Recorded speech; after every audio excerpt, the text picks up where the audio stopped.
Katie Nielson, welcome to the Human Capital Innovations Podcast. Thank you. It is a pleasure to be with you. I'm so excited to have a conversation on one of my favorite topics. I love talking about diversity, equity, and inclusion and how we can create safe places in the workplace and better support our employees. So we're going to be focusing on that topic today, but also zooming in on how to support different segments and types of workers, and particularly English learners in the workplace, which is an area of expertise that you bring to the table. As we get started, I wanted to share Katie's bio with everybody. Katie Nielson earned her PhD in SLA in 2013. And sorry, Katie, describe SLA for us for just a second. I want to make sure I get that right. Sure, it's second language acquisition, which is like a really specific part of applied linguistics. Yeah, perfect. Her research focused on technology-mediated language training as well as instructed SLA and cognition. She has dedicated her career to making language learning more accessible and effective using innovative technologies and research-based best practices. She has led teams to design award-winning language courses for the US government, universities, and language training centers. She spent years evaluating and analyzing commercially available language learning products, and she has conducted extensive empirical research on how to design online language programs that are efficient, effective, and entertaining. She is the founder and chief education officer at Voxy Engine, a public benefit company, and her current goal is to leverage this technology to deliver high-quality, needs-based English instruction to immigrants and refugees, rapidly giving them the tools they need to advocate for themselves and their families and improve their economic outcomes. What a tremendous background and an interesting scholar practitioner background that you have.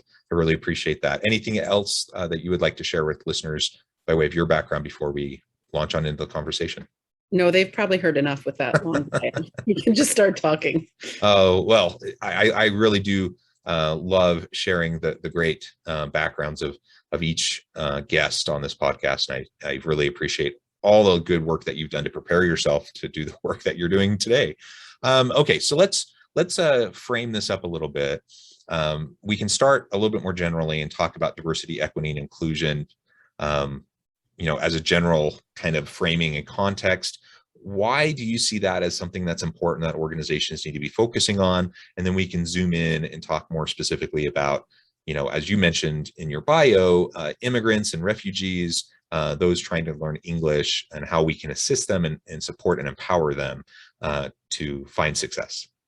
So for the first part of your question, I think we often talk about diversity, equity, and inclusion, but we don't always put things into practice that help with them, help with equity in general. So we might have a chief diversity officer, but what is that person doing? And how are we helping our diverse populations actually thrive in the workplace? And that's the piece that I think our whole country is struggling with right now. If you look at the effects of COVID-19 and what it meant for job losses, how it's disproportionately affected women and people of color, and immigrants tend to be a population. It's 40% of immigrants in the United States right now are Black, and something like 85% are people of color. So there is a subpopulation of this diverse population that gets completely overlooked.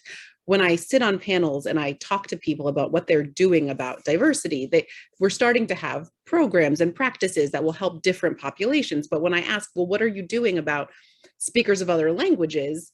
I hear things like, well, that group can't really advocate for itself. And that's true. Like, we need to think about our populations of speakers of other languages in the workplace, because we will never have an inclusive and equitable distribution of jobs if we have whole groups that can't actually communicate. Yeah. Well, very well said. And it is interesting. I mean, on the one hand, I'm really glad that DE&I stuff has gone more mainstream. Like, it is something that's constantly discussed in organizations now. And I think most leaders recognize that at least they have to act like they care about DE&I and have the conversations. But the question is, are we actually moving the needle? Is it enough to have the conversations? And that's a good starting point. If people have a lot of implicit biases, you have to meet them where they're at and start to help them unravel those and understand and conversations and putting in place, committees or hiring a chief diversity officer to springboard, initiatives. All of that I think is good, but ultimately we have to get past that. We have to get to the point where we're actually driving change for these populations, where we're actually creating an equitable environment, where we're actually breaking down the systems and barriers that negatively impact, some of these populations and these different subsets of workers.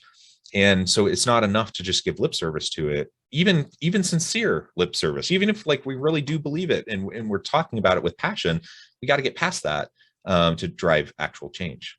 We do. And we actually also need to know how to measure the change. So just saying we need to do something, definitely not enough. And doing things is important, but there is no universal metric by which we measure how inclusive and collaborative and equitable our workplaces are. And we need to start putting those things forward, because we have to be able to hold ourselves accountable for making meaningful change. So what percentage of people get promoted who are from XYZ diverse backgrounds? Okay, that's a question. And our workplace is actually asking it? I don't think so.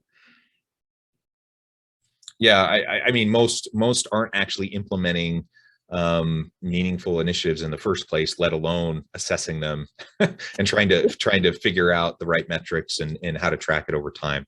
And another thing, actually, I think that's super important is to include the populations that you're attempting to offer equitability to or equality to in the conversation. So we can't just have like a chief diversity officer on a mountaintop saying, we're going to do 5 things and this is what they are. Like, we need to talk to the people who are affected by systemic racism and a historic inability to, provide equitable arrangements for mothers in the workplace, and ask them what they need. Like, what would help you do your job better? What training do you need? What support do you need?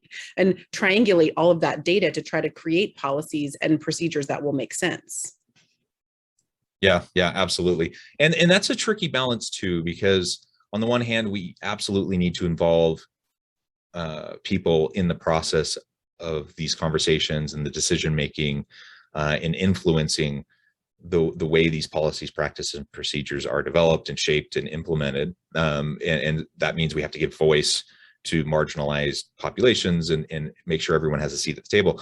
But on the other hand, so often we end up, probably most of the time inadvertently, I would think, but we often end up tokenizing individuals and putting a lot of the burden on them, a lot of the workload of DE&I onto people of color, for example, and that's not fair either. So this can be it's really complicated. It's a difficult needle to thread, I think.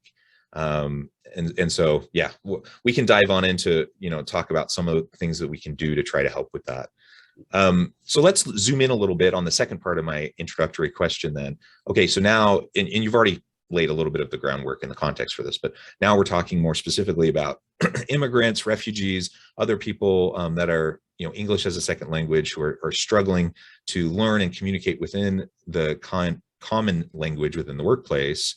What can we do as employers to empower them, to support them, so that they can be more engaged, so they can be more involved in the process of all these DE&I discussions?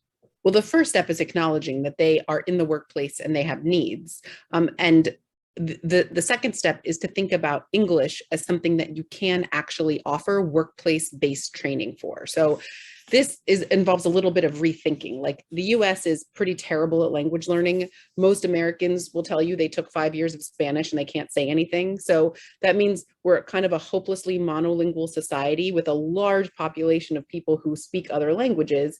And monolingual Americans will look at them and think, well, I took 5 years of Spanish. I don't know how on earth I'm going to help these employees get English skills. And the truth is that it's not an insurmountable obstacle. We just generally go about it the wrong way. So when you think about upskilling people in the workplace and giving them training to do specific job tasks, English is one of those things. There's a whole approach to language learning called task-based language teaching, which starts with the tasks people need to accomplish in the target language and gives them the skills to accomplish those tasks. And I've seen this work in the wild, in the lab, in multiple contexts all over the world for the last 20 years. And I'm starting to see it here in the US, and it's really exciting, where employers are realizing, hey, I have a lot of workers and I'm not meeting their needs. If we help them get English skills, not only will it help them communicate better in the workplace and be more collaborative participants in workplace culture, but it also will enable them for promotion and advancement. Because while we're facing this diversity, equity, and inclusion crisis, we're also facing what's being called a talent shortage crisis.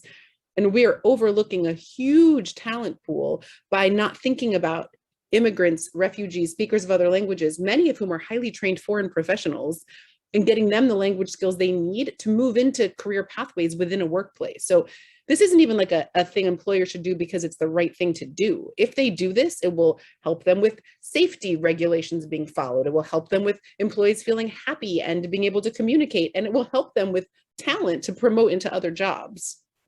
Yeah, I mean, it's a bit of a cliche, but you know, the engineer who, you know, the person who is an engineer in another country, they come to the US, now they're a janitor, or they were a surgeon and now they come over here and they you know, work at a retail store or something. Yeah, Like it's not a cliche. Like that story happens over and over. It does. It does. So it gets portrayed in media as just kind of this funny thing, but it's a heartbreaking thing. Like people who leave their professions, they leave their homes, they come here, they are incredibly talented and incredibly capable, and there's just a language barrier, and that is something that can be overcome, to your point. And I really like the focus on task-based learning, and it reminds me. So years ago, I ended up, you know, spending about 3 years in South Korea, and the language training that I encountered at the time to learn Korean was very task-based. And so the whole idea was try to make them as functional as possible in as short a period of time as possible, recognizing that their functionalities can be super narrow. So I, you know, you talk to me about like 90% of things, I have no idea what they're talking about. But if you talk about these things, I can communicate effectively, right? So that's what I did. And it allowed me to really just dive on in and get immersed in a Korean culture, in a Korean language, in a Korean workplace.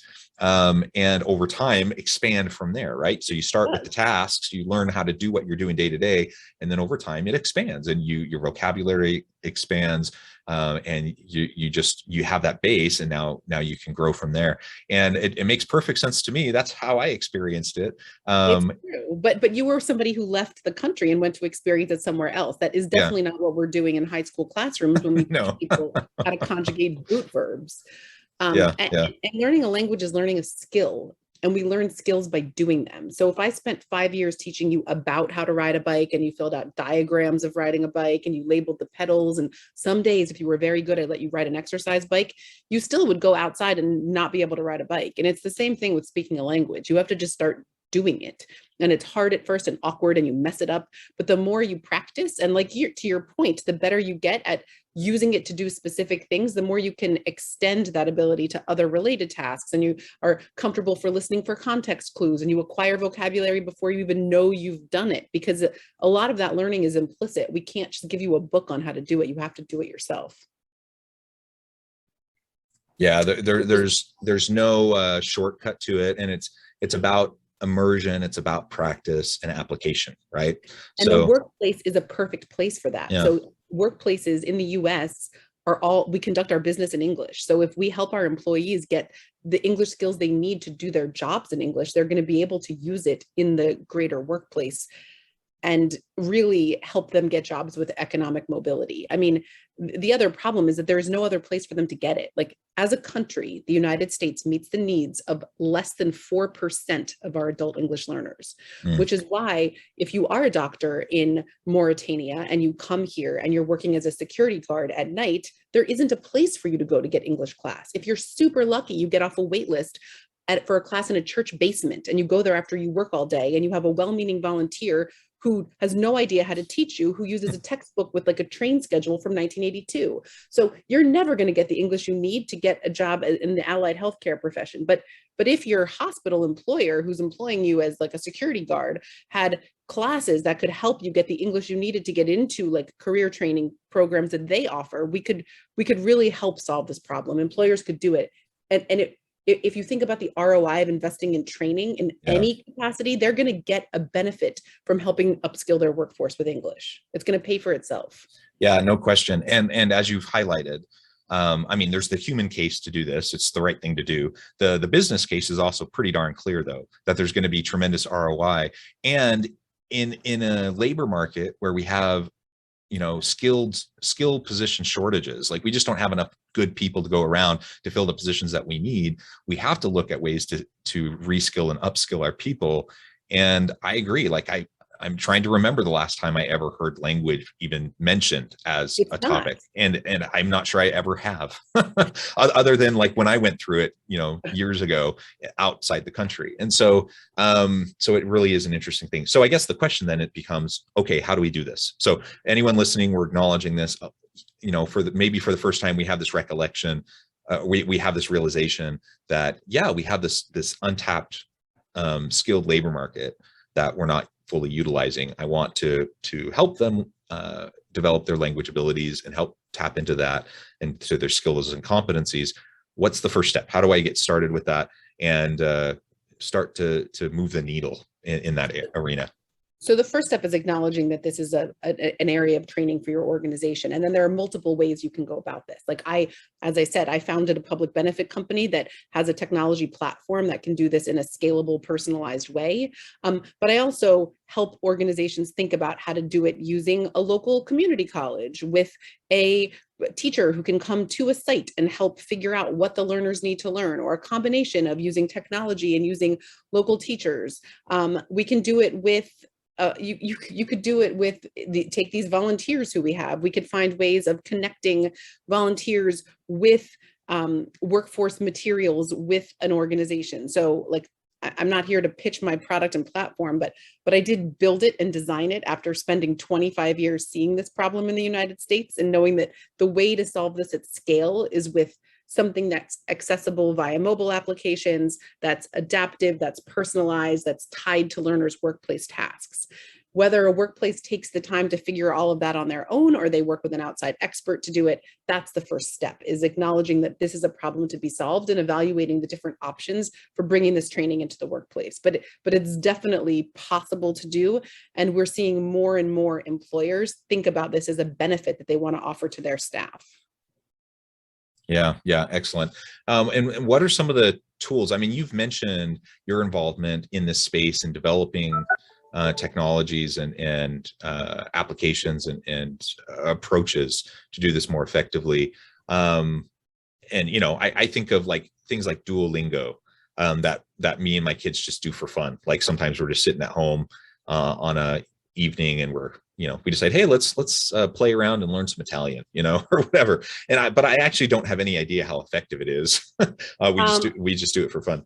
Right. And that's the thing is that's not a really task-based approach to language learning. It's teaching you vocabulary words, which is fun. And it's like nice for your kids to know that there are words in Italian that they can learn through the app. But what you really want is to do a needs analysis of the employees in the workplace who don't speak English, what they need to do the jobs they have now, and what they need to do the jobs that they could get as a next step. And doing that initial analysis means interviewing their managers and thinking through what their job tasks are. And is the English they use written or is it spoken? Are there materials they need to read? Are there things they need to write?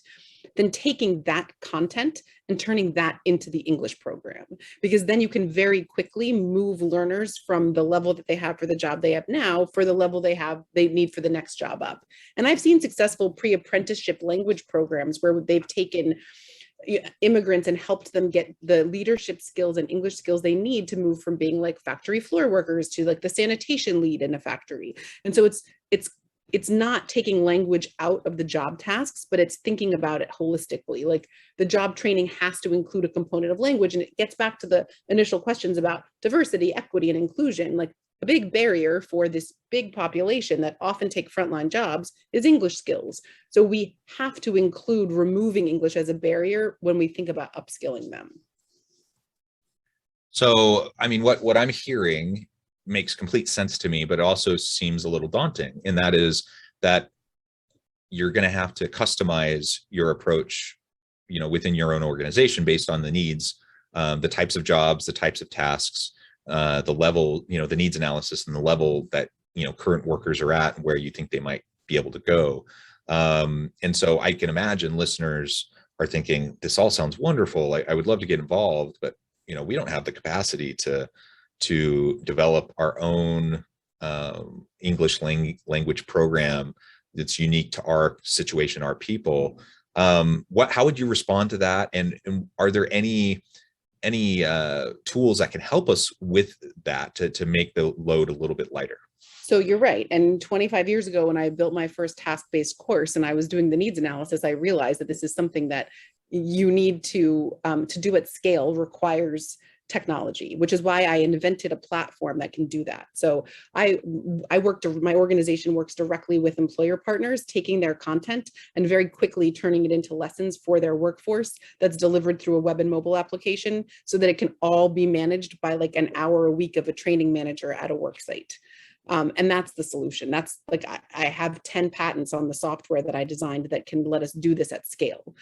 So you can either invest in building something yourself, or like I work with like individual, like Taziki's Cafe is an example of an employer that invests in helping their frontline workers get the English skills they need. And we have a bunch of examples of workers who've been promoted from back of the office kitchen staff to working as a general manager to taking orders over the phone. And they can use my platform in a much more reasonable way with content that makes sense for their workforce. And we can do that across sectors, across industries. Yeah, well, good. I mean, I think that's super helpful. That alone can help take some of the load off. And I think it's always just important to think about what is out there. Like, we usually don't have to reinvent the wheel. In this case, there are support systems and mechanisms out there to help us to do this and to do it well. Exactly. And it's, I can't help but think, that some people might think, okay, we're going to do this, but essentially they decide to kind of go halfway.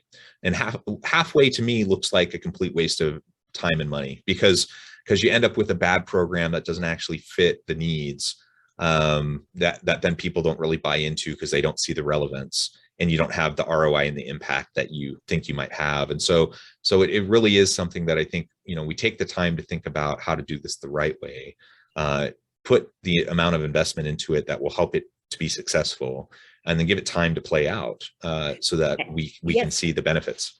And put tools in place to measure outcomes and ROI. I do it with every one of my implementations. I not only look to make sure that learners are engaging with the platform and the material and that they're learning English, but also what happened? Like, what did their boss say? What did they say? Did they get a promotion? Did they get a pay raise? Were they able to get a better job? Because in the end, I'm advocating for helping people get English skills because I want them to be able to get a job with economic mobility, not because I want them to learn English. Like, this is to try to help people make their lives better and help employers have a better workplace, a workplace that's more diverse and also more functional. Yeah. Excellent. Well said.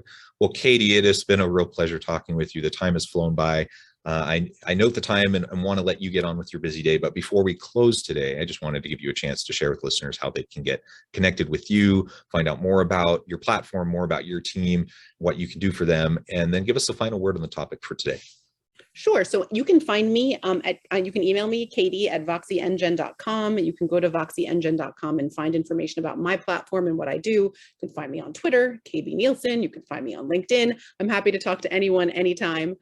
And my final word here is, if you're an employer and you're thinking about your staff and you see that you have workers where English is a barrier, please don't think that English is an insurmountable obstacle, because we know, based on decades of research, that we can quickly help people get the language skills they need for promotion and advancement. And acknowledging that and then trying to find some kind of training that can work in your context is taking a huge first step to having a workforce that's actually that's not only more diverse, but that is more inclusive. Because if everybody can speak a common language, they can communicate with you, with your customers, and they'll do a better job. Wonderful, wonderful. Well, thank you, Katie. It has been a real pleasure. I encourage listeners to reach out, get connected, find out more about what Katie and her team can do for you. And as always, I hope everyone can stay healthy and safe, that you can find meaning and purpose at work each and every day. And I hope you all have a great week.